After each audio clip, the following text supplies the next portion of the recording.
Hi everybody, welcome back. So this is going to be a video basically for a lot of you folks who are new to my channel. I've had a couple comments in the YouTube sort of comments,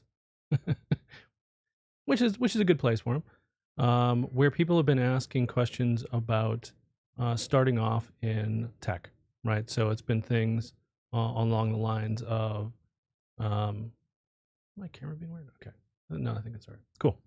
So it's been things like, if I have an A plus certification, is it going to be hard for me to get into tech without anything else? Um, Basic kind of introductory kind of I'm very new to this. How do I, get a career kind of questions. So what I wanted to do is put together a playlist for you guys because I've made actually a lot of videos in this channel already. I think it's almost 100 videos or something like that. I should actually go look at that. I don't know how many videos I've had, but there's a decent amount. And a lot of them are things that talk about this specifically. So I created a playlist, which is, let me go, pull this over here, which hopefully is big enough for you guys to see. Let me zoom in over here.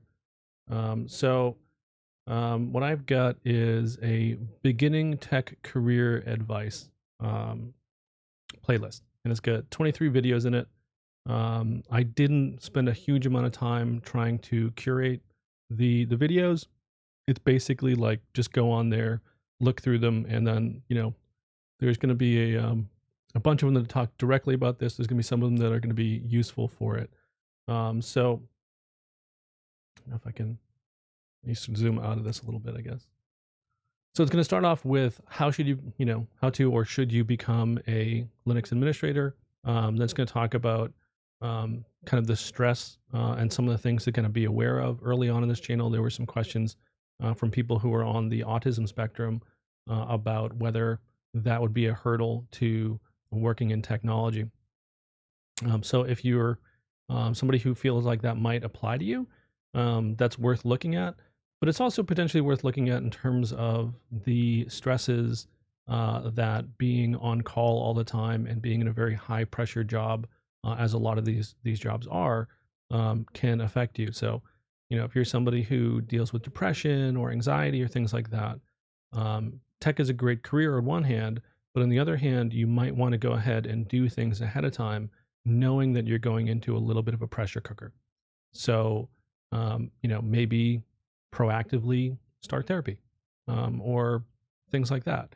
I think if you do this really early on in your career, you can avoid some of the pitfalls that some folks hit, which would be nice, right? So one of the big ones, and I think this is a hugely important one for people, especially when they are new to this. If you don't have a lot of stuff on your resume, is how to get experience without a job. This is probably one of the most common questions we see as people who are experienced in the field. For people who are just kind of getting in, where they see all of these posts where it's an entry level position and it requires 5 years worth of experience, or things like that. I mean, I've seen ones where they'll have like a new technology that comes out. This was especially like when iOS was first like brand new. Like they'd have they'd have posts where it's like you need to have 4 years worth of iOS app development on job postings for developers, and it's like this has only been out for a year. Maybe Objective C, that's been around for a while. Anyway, I'm getting off topic. It's going to talk about some things that are going to be useful once you're in a career. So it may not be, 100% perfect. So the ones that you think might not be useful for you right now, you can kind of skip over and then maybe go back to them a little bit later on. But like how to negotiate a raise, that's really useful. But that'll probably come in later. And maybe I'll take some of these videos off of the playlist after I kind of go back and look at it in a few days. So how to go ahead and do networking with things like Unix user groups, how to go reverse engineer an IT resume. Probably one of the most important things that you can do. Again, this is one that's a little bit more for people who've been doing this for a little while. How not knowing your hourly rate can kill you. Again, something that you want to go look at. Actually, that might be worth looking at when you're new to this. And when you're brand new in a career, you're probably going to take whatever job you can get. But as soon as you get a little bit of leeway, you have a little bit of options in terms of what you can get. It's very useful looking at not necessarily salary, but hourly, right? And that's not saying that your employer will pay you hourly. I think I'm just going to jump over here to get a full screen view. So not necessarily saying that your employer will pay you hourly, but if you're working 40 hours a week at a given rate versus 50 hours rate and you have a 2-hour commute every day, that's a very different rate. You're making a very different amount of money if you adjust that on a per hourly basis. So things about how to go ahead and set goals and your IT career development. Do you need to be somebody who is capable and competent as a programmer if you're going into IT and potentially DevOps? I mean, obviously with DevOps, it's right in the name, you do. But are there still positions where you don't need to go do that? Continuous learning. So how to go ahead and approach that.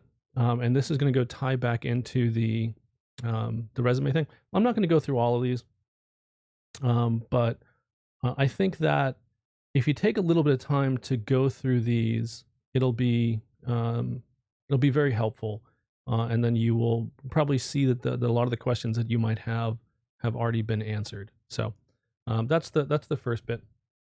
The second bit is I just kind of want to map out like what the overall kind of process is, right? So I'm gonna pull over my screen over here so I can go draw on it. And I've had a couple of people ask. This is a Cintiq. It's basically a pen display that you can just draw on. And I use it for my classes that I teach. So basically, the first thing that you want to go do is you want to figure out, is IT for you, right? So that's the first bit. That's just a personality thing, right? Is this a good fit for your personality in the long term? I think anybody who wants to put in the time to do IT can do it. But some people are going to end up very unhappy because they're more people, person types, and they're not people that are naturally sort of inclined. They don't have that sort of weird brain that I think a few people glommed onto in one of my last videos and sort of backed me up on. So that's the kind of the first thing, right? So the second thing that you want to go do is you want to figure out what kind of job.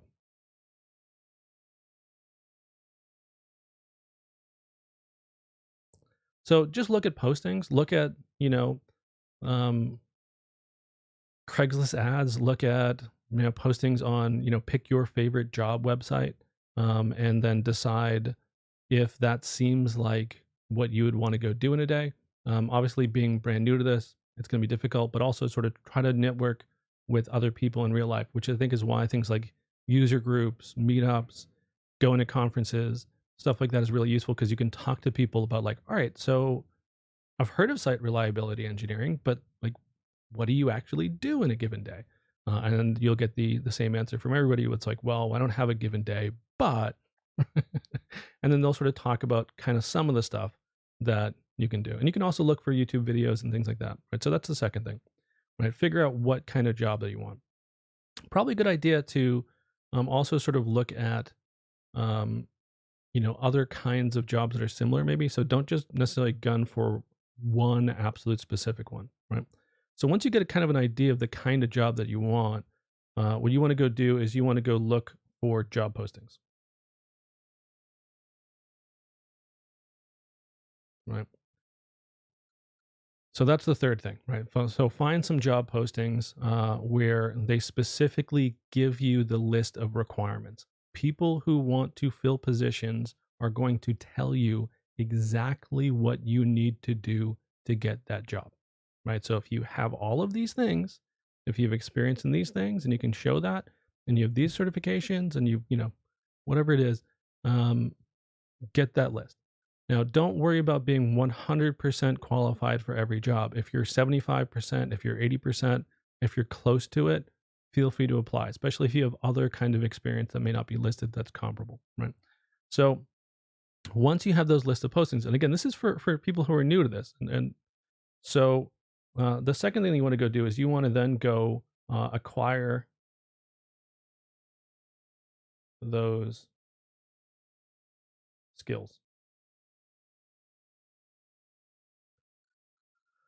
And that's kind of it. I mean, you want to basically go down the list of things that they require for you to get a job there, and then you want to get those skills, and that could be through classes, that could be through going to university, that could be through personal projects, right? That could be through volunteering. There's a bunch of different ways to go do that. That's a lot of what I talk about and how to get experience without, um, without having a job. And then what you want to do is you want to go take that, and then you want to go create a resume, right? And then you basically take that resume and you apply to jobs, right? And while you're doing that, you then go back. Actually, I probably should, go to 3.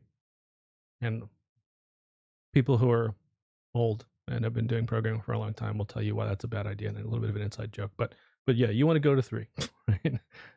So at this point, you then see, you know, what do I have in the current job postings? Have those skills changed? Do I feel like I need to go ahead and acquire more? And you basically just iterate through that process. And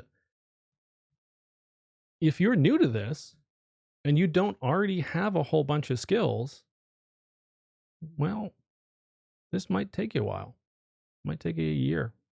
It might take you 2 years, right? So, one of the things I talk about is hiring yourself so that you can go ahead and maybe do some small consulting stuff like help desk kind of thing for your friends and family. You can get a little bit of money while you're sort of building up these skills.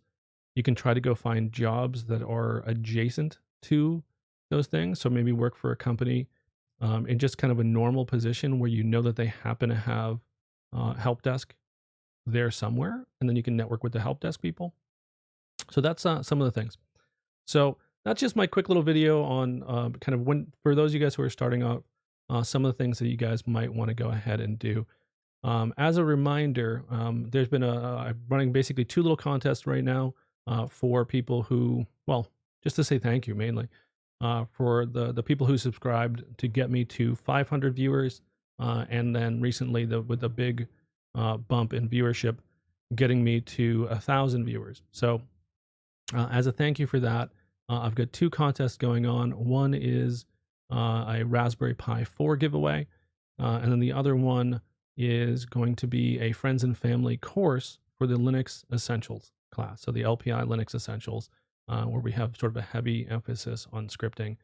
And I think I did the math on it a couple days ago, and I forget what it was off the top of my head, but I think it's I think the friends and family rate, which is $350, works out to be 14% of the cost or something like that we sell it at normally, or that we would sell it through some of the companies that I work with who sell my classes. So this is the thank you. You can go back and watch the last video where it is called, what is it? Oh, I can just pull it up over here. I'll just do that. So it is my channel. It is the 1K subs double giveaway video that has all the information that you would need to go ahead and sign up for that class. Basically, for both of them, you're going to send me an email to bernsteintraining@gmail.com, and then we'll sort of figure out the folks. But that's going to be for the 17th and the 18th. So basically, that's basically a week away. 2 weeks away, pretty much. So what I'm going to do is I need to make sure that for the folks who want to sign up for the class, that I'm going to basically verify that we have enough people to run the class on the 10th. And then assuming that we do, I will give you guys a go to send me the money via PayPal, and we'll go ahead and make sure that happens. And then for the Raspberry Pi giveaway, you basically have until the 1st of next month, right? So the 1st of September. So that's it. Thank you guys for watching. Hopefully that was helpful. If you have enjoyed my video so far, feel free to subscribe if you haven't already. If you like this video, give it a thumbs up. If you know somebody who's trying to get into technology, feel free to send them a link to this video or a link to that playlist. And yeah, hopefully someone will find this beneficial.